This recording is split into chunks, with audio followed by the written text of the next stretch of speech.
Welcome back to talks here at the Jerusalem studios of Jewish News Syndicate. I am very pleased to be sitting here with my dear friend, really fascinating individual, Cheryl Halpern. Welcome so much to the studio. Cheryl, this is not the first time you've been in a studio. No. But it's the first time I've been here at the JNS studio.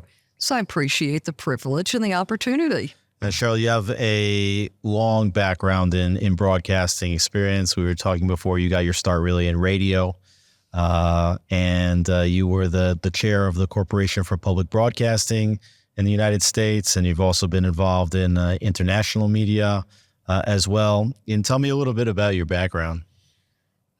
Well, started out in radio, FM radio. You're listening to WKCR-FM in New York City. And then migrated with the Bush 41 administration. Dear President Bush gave me the opportunity to be heard internationally with Radio Sloboda Europa, Radio Free Europe, and Radio Liberty during the days still when the Soviet Union was prominent in the Eastern European media and Russian media market. After the curtain closed on the Soviet Union, the Congress of the United States decided to find a single broadcasting entity, which they called the Broadcasting Board of Governors, that would take the responsibility for Voice of America, Radio Free Marti, Television Marti, these were to Cuba, Radio Free Iraq, Radio Free Iran, Radio Free Europe, Radio Liberty, and I was taken from the board of RFERL to serve in the board of the Broadcasting Board of Governors.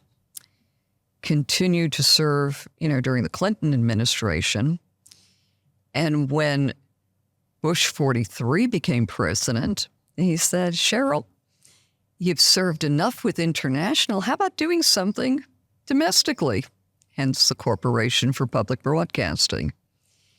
And then my peers on the CPB board elected me to serve as chairman of the CPB board for 2 terms, which was a term limit. Wow, amazing. What were some of your accomplishments there? Where would you like me to start?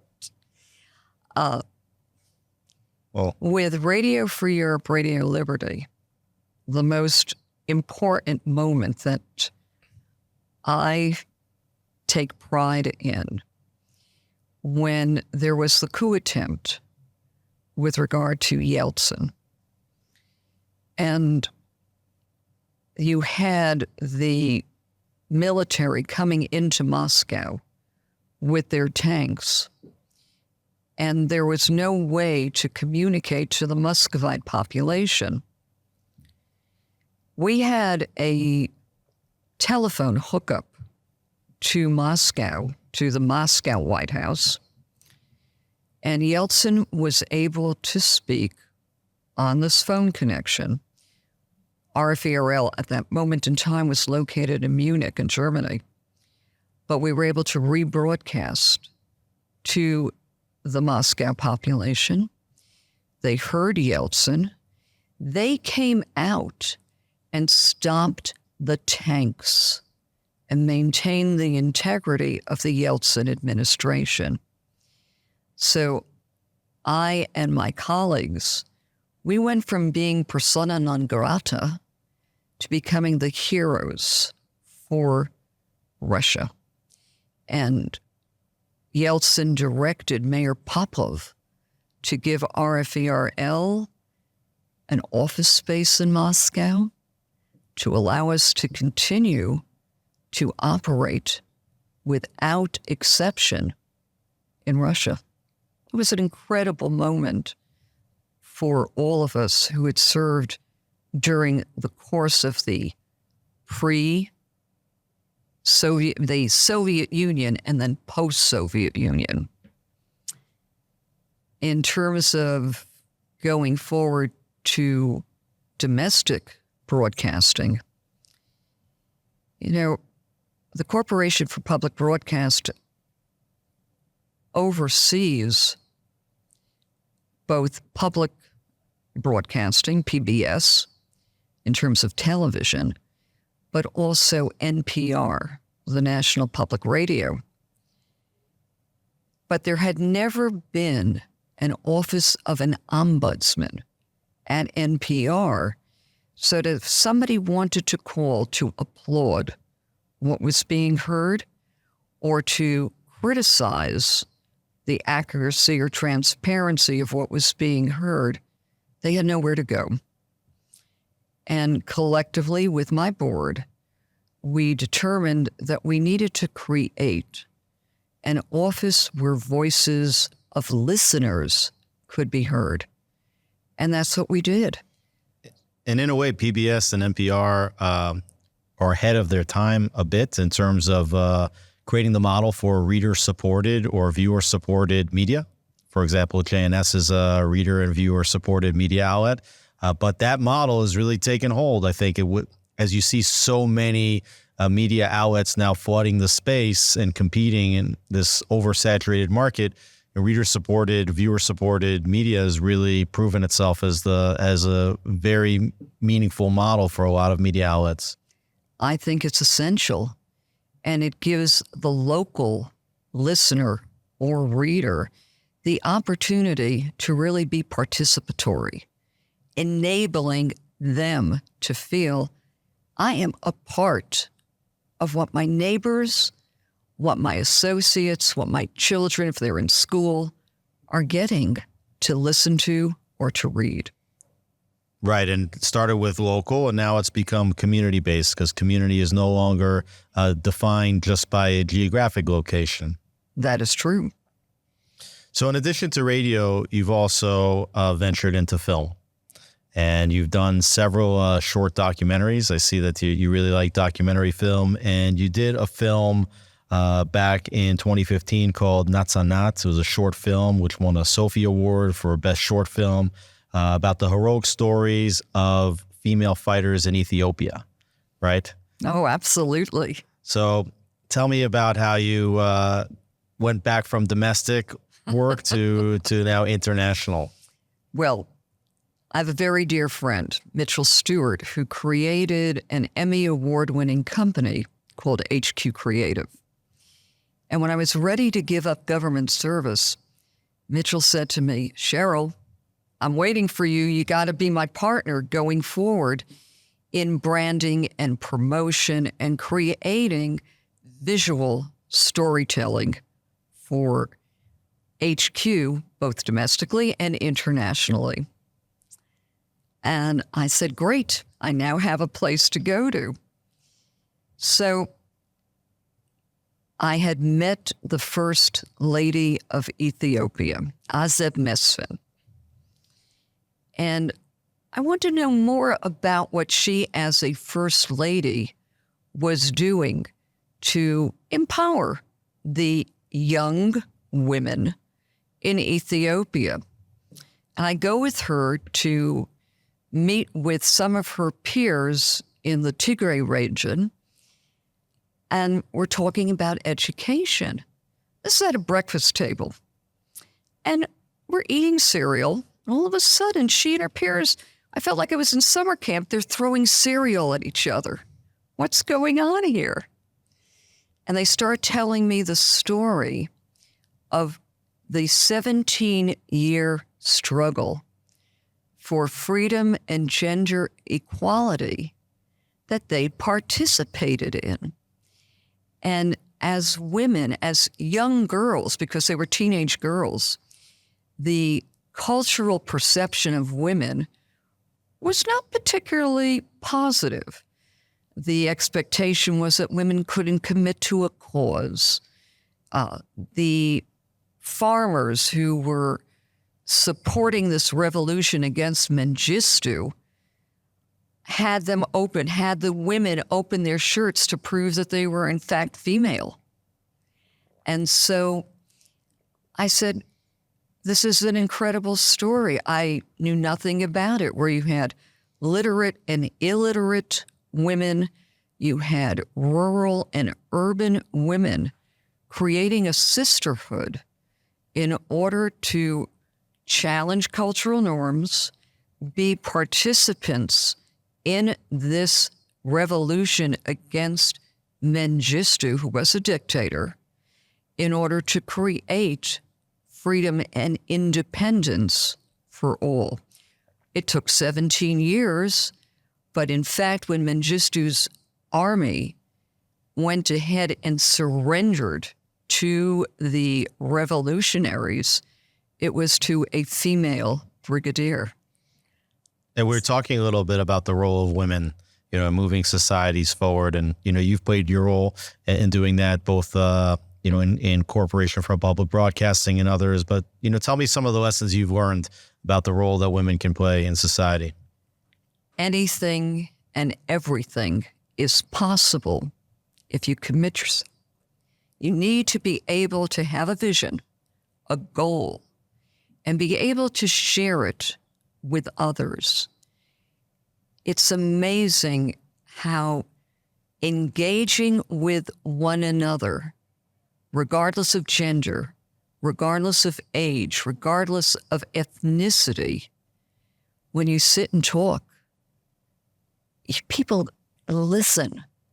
And, just like Azeb and her female teenage women made a significant difference, where today you have so many women in an Ethiopian parliament serving, addressing issues that are not just female issues, but are collective issues that need to be discussed.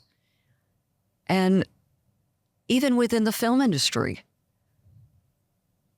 certainly in the United States and internationally, you have not had significant female participation. Were there prejudices? Absolutely. But collectively, we are able to work together to create a new profile, a new platform that is more inclusive of the female producer, the female director, the female storyteller.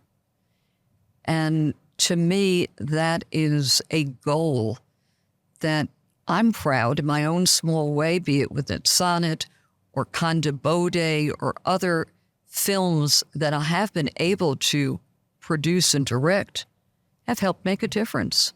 Oh, it's amazing. You've been promoting the concept of unity, I think, has been a driving theme in some of your work. And you've just produced a new documentary, and this is really what we wanted to talk about over here today, which is called The Golden Rule. There's been other documentaries called The Golden Rule, but really there's only one golden rule. And what is the golden rule? The golden rule is a universal value that is in every faith. Whether you are a member of an Abrahamic religion, Jewish, Christian, Muslim, or you're part of the more Asian faiths, be it Hinduism, Buddhism, Taoism, Confucianism, you're going to find it in every faith. And yet, civility, which the golden rule, the ethic of reciprocity, do unto others as you would have done to yourself, or don't do to another what you would have done to yourself, is taught today. I mean, I'll somewhat date myself. When I went to school, we learned the golden rule. We were taught civility, how to be tolerant of one another, how to think before you speak. Words can hurt. Words can also heal. Your actions can hurt. Your actions can be supportive.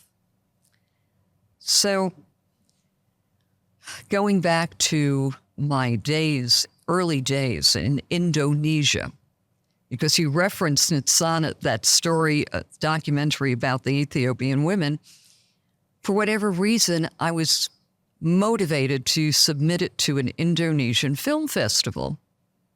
And it won. Wonderful. I never thought I was going to go to Indonesia, but the invitation was extended. Your film is going to be filmed, screened at Planet Hollywood. We'd love for you to be here with us. So the film festival director, a man by the name of Damien Dematra, author, filmmaker, his wife is an actress. He's there with his family. And he's got a little boy, Azriel, who's, kind of playing on the floor. And I say to myself, okay, I can listen to all the speeches, but I'm not in front of the mic. I could play with Azriel. And so we bonded, and I became Granny Cheryl till this day. Well, in 2016, you had a series of suicide bombing in Indonesia. From Iran, they were exporting extremism, and they were looking to bring youth into the more militant doctrine of Islam. And so you had families who embraced this extremism, put the suicide vests on their children, go into a church and blow themselves up. Damien's family is Christian.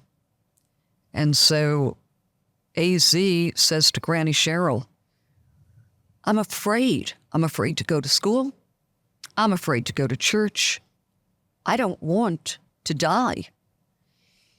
And in speaking to Damien and Verda, his parents, we decided we needed to come up with an alternative concept to promote. And to that end, we looked at the Golden Rule because of the commonality in every faith. Now, Indonesia is the largest Muslim population in the world, but it also has Hindus. So if you go to the island of Bali, which is part of the Republic, Hinduism is the majority faith. Islam is a minority faith. Go to the island of Sulawesi, you have a similar break between Christianity and Islam. So with that as a founding premise, we approached the two largest social organizations in Indonesia.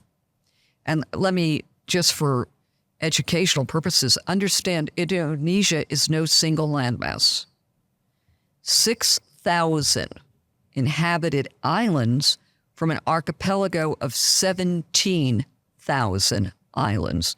So if somebody wants to own an island, you can go approach the Indonesian government to buy one. So we went to the NU and the Muhammadiyah. Between the two of them, you have more than 100 million members. And we asked, are you comfortable? What's your thought with regard to what's coming into the madrasas in Indonesia? Is this something you want to promote or accept? And they said, absolutely not. It's contrary, it's contradictory to the Islamic faith in Indonesia, because Indonesia, first and foremost, has a national motto that goes back to the 1400s, when there were all kingdoms, before the Dutch colonization, and before the current republic. And that motto is Bhinneka Tunggal Ika, unity with diversity, which means you have to accept and tolerate the dignity of all. So you have basically Islamic extremism pushing its way from Iran into Indonesia. We've seen this story here in the Middle East, so we know where this comes from. And you have faith leaders and others pushing back, but now you have a situation in Indonesia where there's multiple faiths, right? And you want to preach tolerance and akhdut, or unity among faiths. So you develop this concept called the Golden Rule. And then you start speaking to various leaders of different faiths, and you find this commonality here, which is this reciprocity, this universal value, ethical, moral. So tell me a little bit about who you brought together and what people would expect if they watch this film.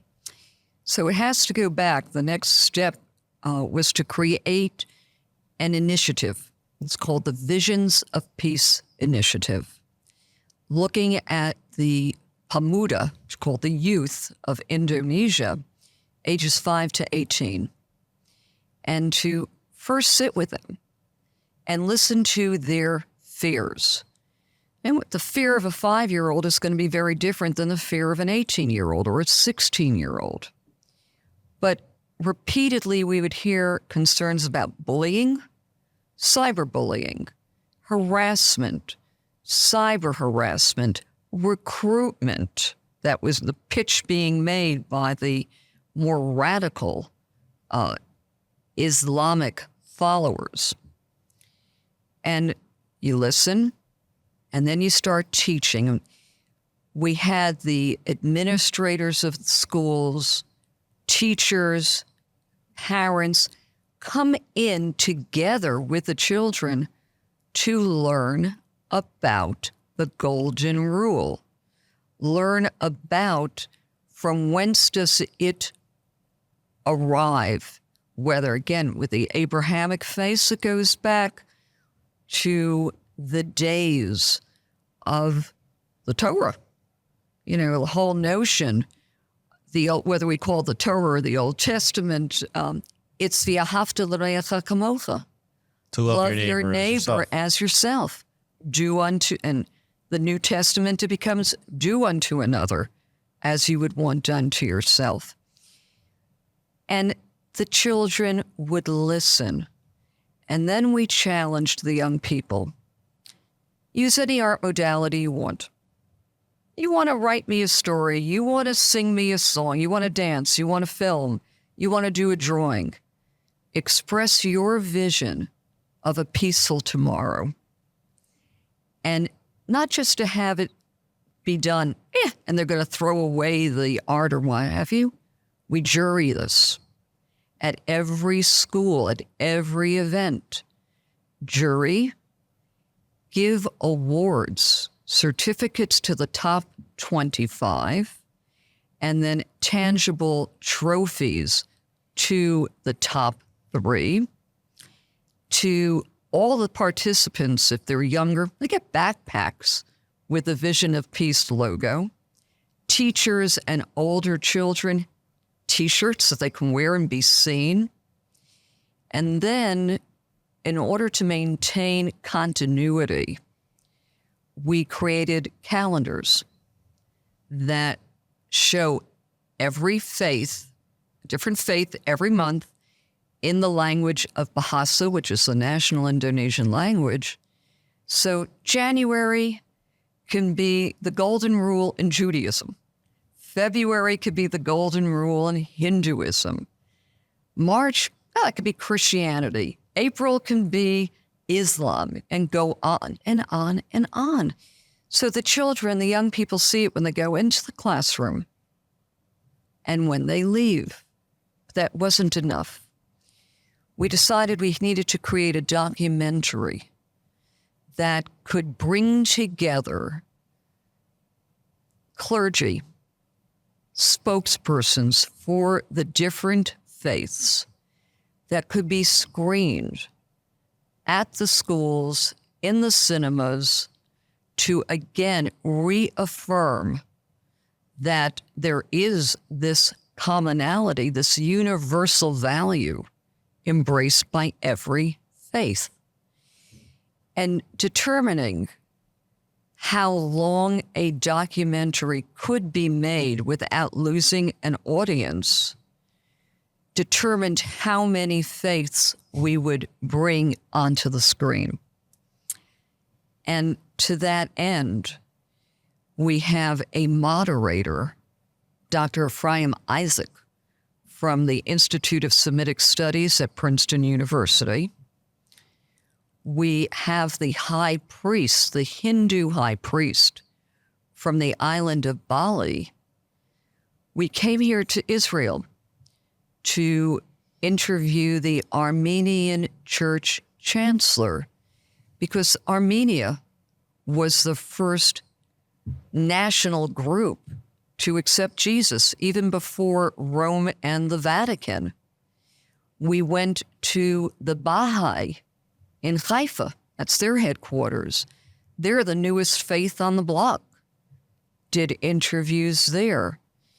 We went to Rabbi Weiss here in Israel, who served as the military Rav in Sahal. Had In the him, army, yeah. and he spoke in Hebrew. And we went for the Muslim spokesperson to the imam who went with President Bush after September 11th to the site of the tragedy. And each of these clergy, male and female, so you also had, I don't know, somebody here listening might know Rachel Krause, the community leader in New York City with Congregation Kehillat Jeshurun, are echoing the same thoughts about God.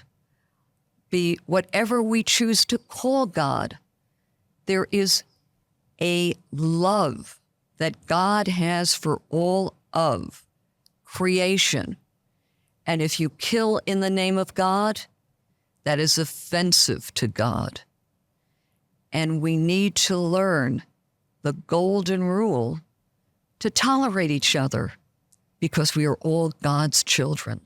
Well, if this is a golden rule and it's being taught basically by all faiths, then how come most of the world is not necessarily living by the golden rule? You know, it sounds like this golden rule has been covered up and, you know, put away in the bottom of the drawer or something like that. You know, what's it going to take to get people to follow this simple, basic, universal concept known as the golden rule? I'm going to say you have to watch the documentary to go get that answer. But it's interesting that each of the clergy, each of the faith-based spokespeople acknowledge that there is a need to teach the golden rule. And it's not just they as clergy that have to come down off their respective mountains to engage with the congregants, with the faith-based followers, but they also have to engage with the parents, because this has to be a cooperative effort to really teach the children. And what I found so interesting, going back to when I was in school and we were taught the golden rule, I have a black and white clip from way back when of a teacher actually writing the do unto others on a blackboard. And the spontaneity of stopping young people, which we did as part of the documentary. Young man from Venezuela. Did you ever hear of the golden rule? The notion of do unto others? And he says, no, never. We go and discuss with Indonesian children. Before you saw the screening, before you participated in a Vision of Peace initiative event, had you ever heard it? No. What do you think about it? Do you want this to be part of your life now that you have been exposed to it? To which they are all saying yes. Then in Princeton, New Jersey, we stop 3 girls. They're not students at Princeton. They are just, residents of the city. Did you ever hear of the golden rule? 2 of the 3 did not. 1 learned from her mother. And we asked them, well, what do you want? What would you like now? And their response, which I think is great, teach the golden rule in school. It needs to be taught. Right. I think a lot of people know the concept do unto others, right? That's a universal concept, but people don't know that that's the golden rule. How did you determine that this is the golden rule? It's been called the golden rule. That's not my concept. That goes back historically.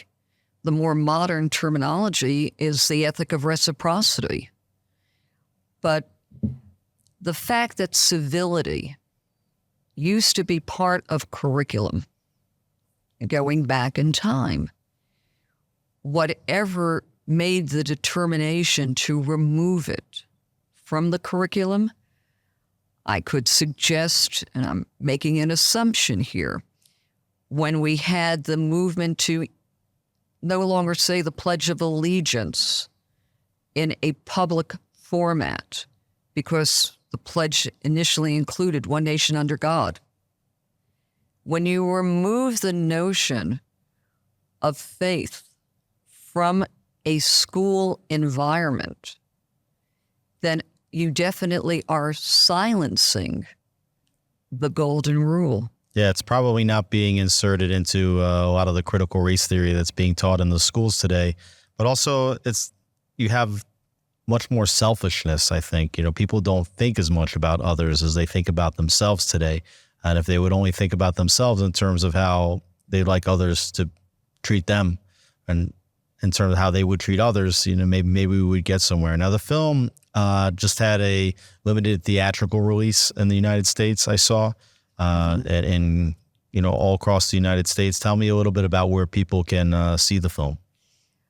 Right now, we are promoting distribution of the film to interfaith harmony organizations, to departments of religion in institutions of higher education.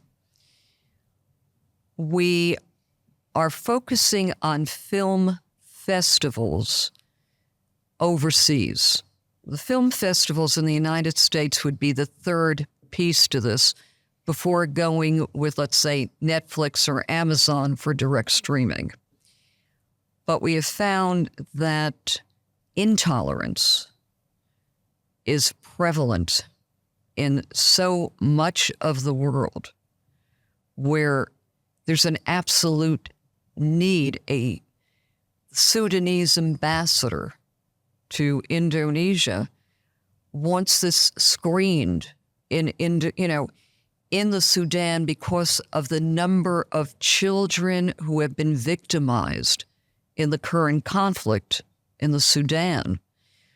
I applaud the Kingdom of Saudi Arabia that is teaching civility in its cyber school for every class from nursery on upwards. We can't do it all at once. It has to be measured steps where we find there is an audience, there is a receptivity to allow the promotion of the golden rule.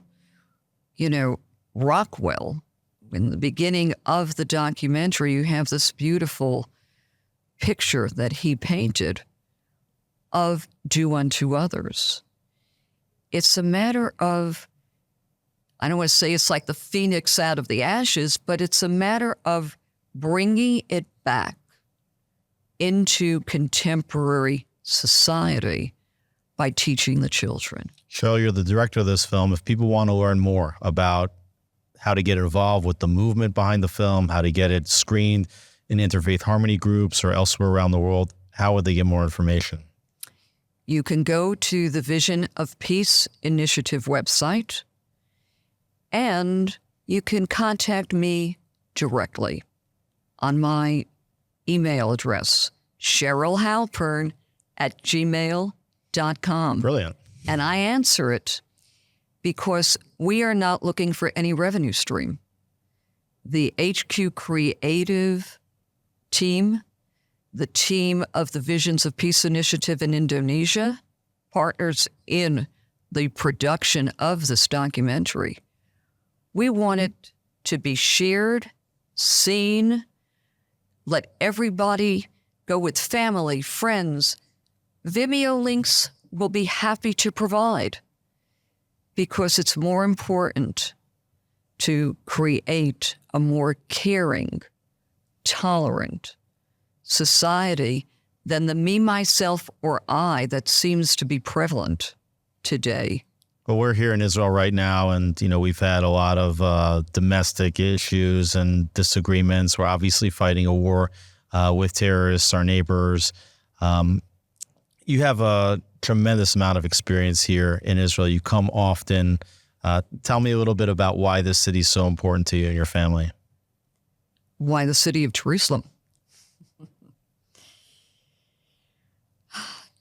As an observant Jewess, Jerusalem is the core. It is central to Jewish faith. And to have a lack of achdut, to be intolerant of one another, is so contrary to what the Torah teaches. God is a God of love. We have the breath of God that is blown into each of us prior to birth. So whether we observe or we don't observe, we are all equal with that. For God, we are his children collectively. And so when I hear the verbal abuse, one Jew towards another, I am so disturbed, because it is contrary to the manner in which I was raised by my parents. Kulanu amatzad, we are all one people. And the sinat chinam, the baseless hatred that destroyed the first temple and the second.